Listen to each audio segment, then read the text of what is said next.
Buonasera a tutti. Merci à toutes et à tous d'être venus si nombreux, très nombreux, ce soir, pour ce qui est le dernier moment fort, le dernier meeting officiel de cette campagne du second tour des élections municipales. D'autres orateurs, brillants, éloquents, l'ont dit avant moi.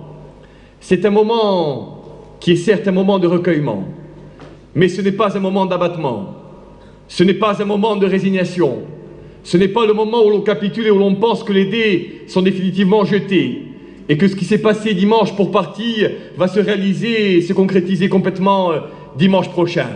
C'est le moment où l'on reprend ensemble les chemins de la mobilisation.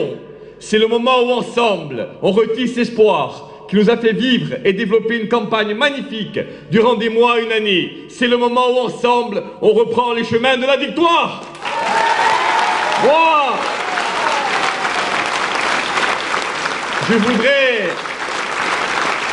je voudrais venir ce soir devant vous pour vous dire sans démagogie, pour vous dire avec un langage de vérité qui, comme souvent, n'est ni calculé ni préparé, ce qui s'est réellement passé depuis quelques semaines et plus particulièrement dimanche dernier.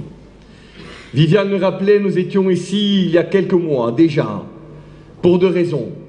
La première, c'est parce que déjà, on nous interdisait l'accès à un local, à un lieu municipal, territorial, en toute hypothèse relevant de la puissance publique, dont on disait qu'il ne devait pas, en dehors des périodes électorales, être dédié à ce genre de réunion publique. Ce soir, à quelques 72 heures du second tour, cette situation inique, injuste, insupportable, nous la vivons, nous la subissons une nouvelle fois.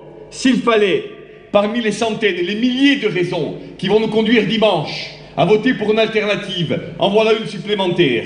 C'est que Porto Vecchio est la seule commune de Corse dans laquelle des gens qui ne sont pas d'accord avec l'équipe sortante sont obligés de quitter leur commune pour pouvoir tenir une réunion publique.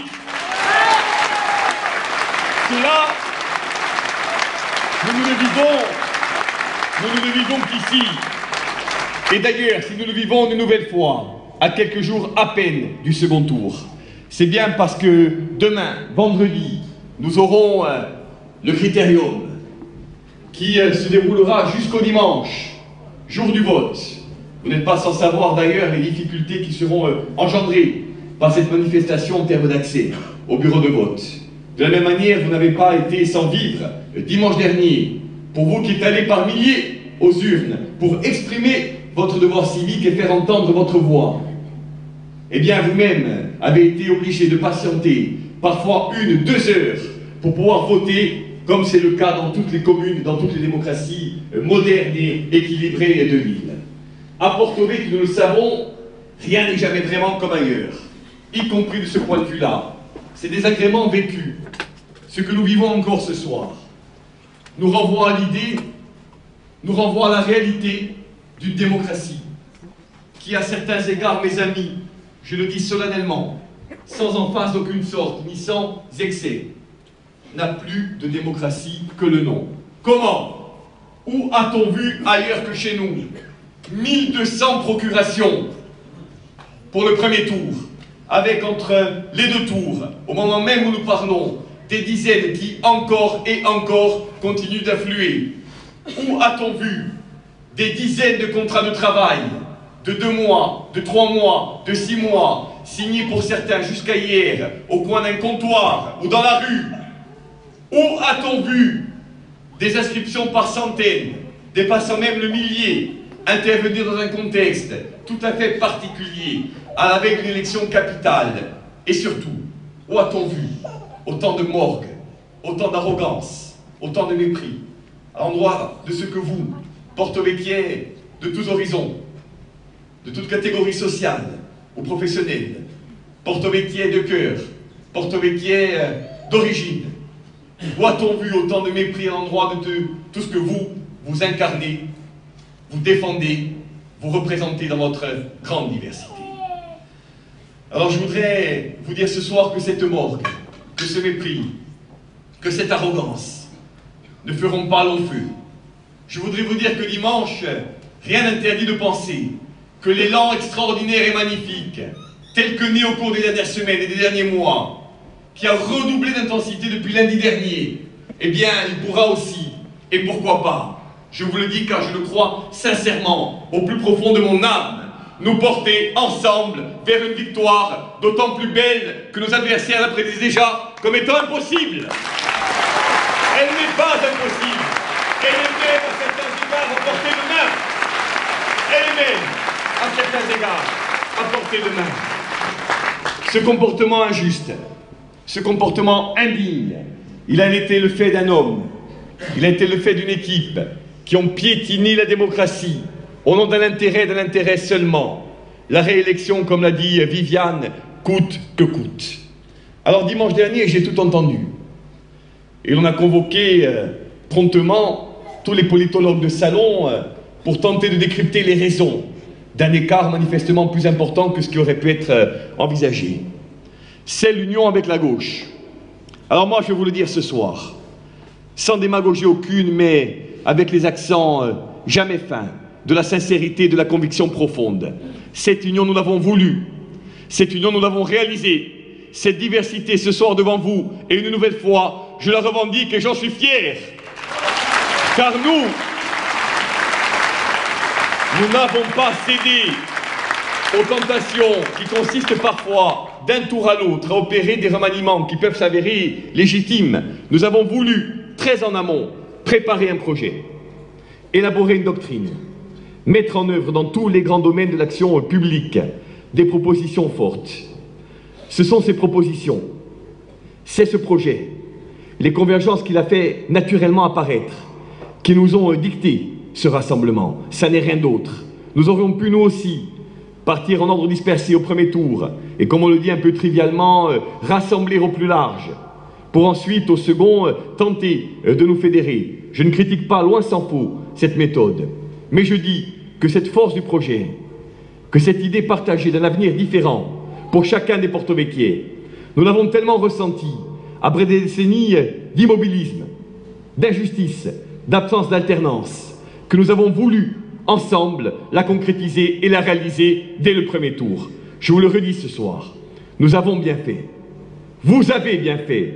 Et les 3330 porto-vecchiais qui nous ont accordé leur suffrage l'ont, eux, parfaitement compris.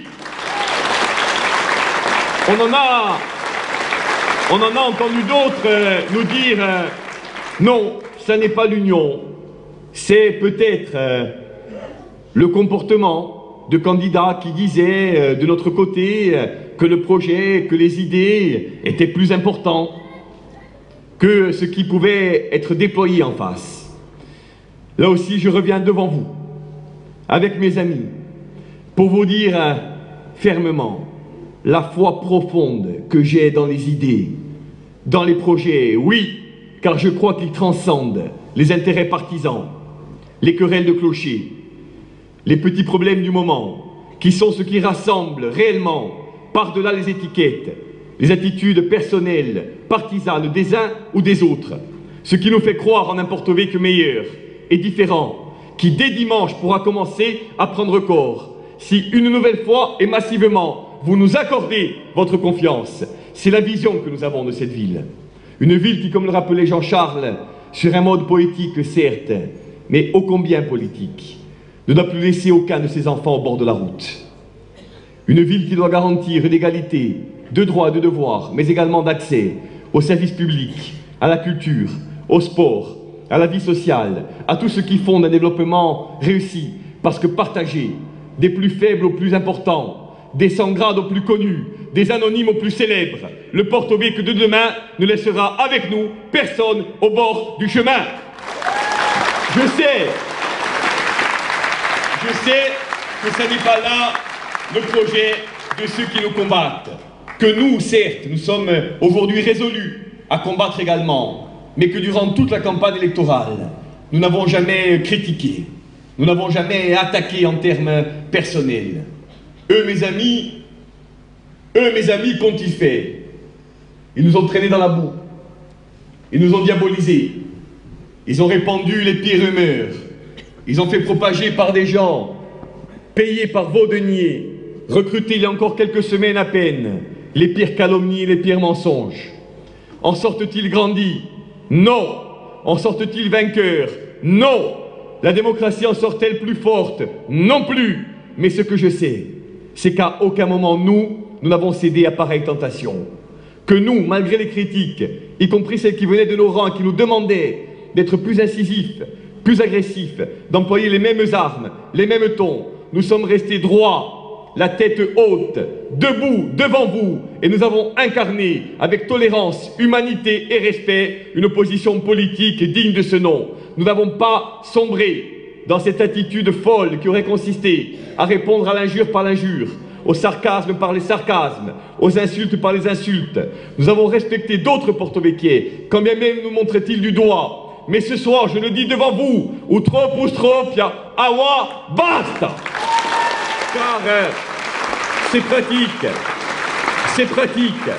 Nous ne les acceptions pas hier, nous ne les acceptons pas aujourd'hui, et demain, avec la même force, nous continuerons de les refuser.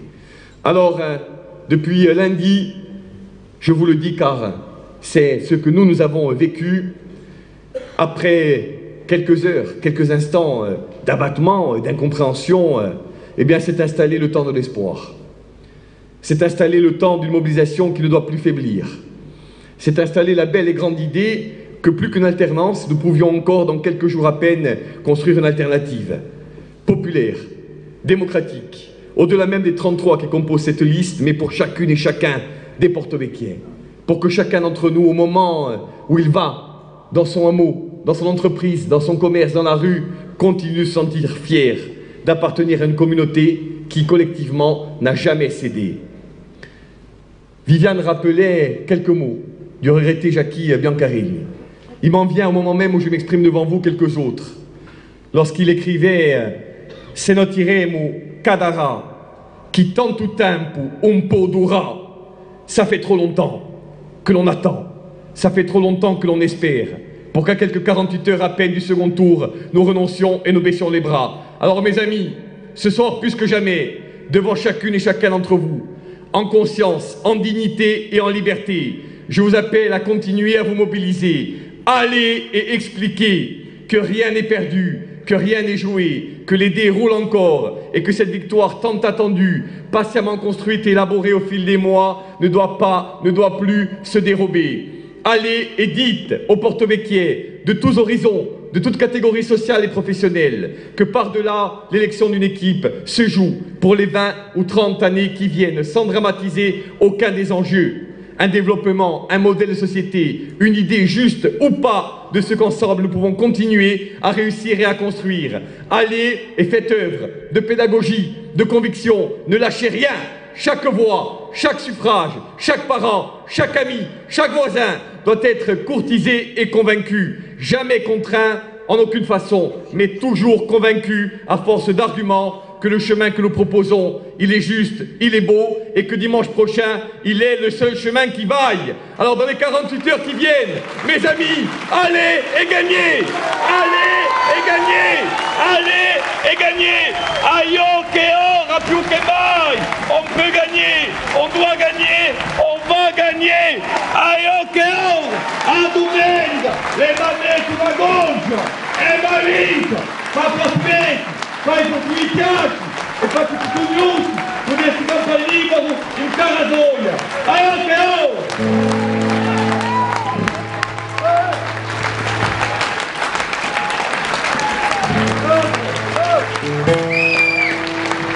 Ei, ei!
vecina, vecina, vecina,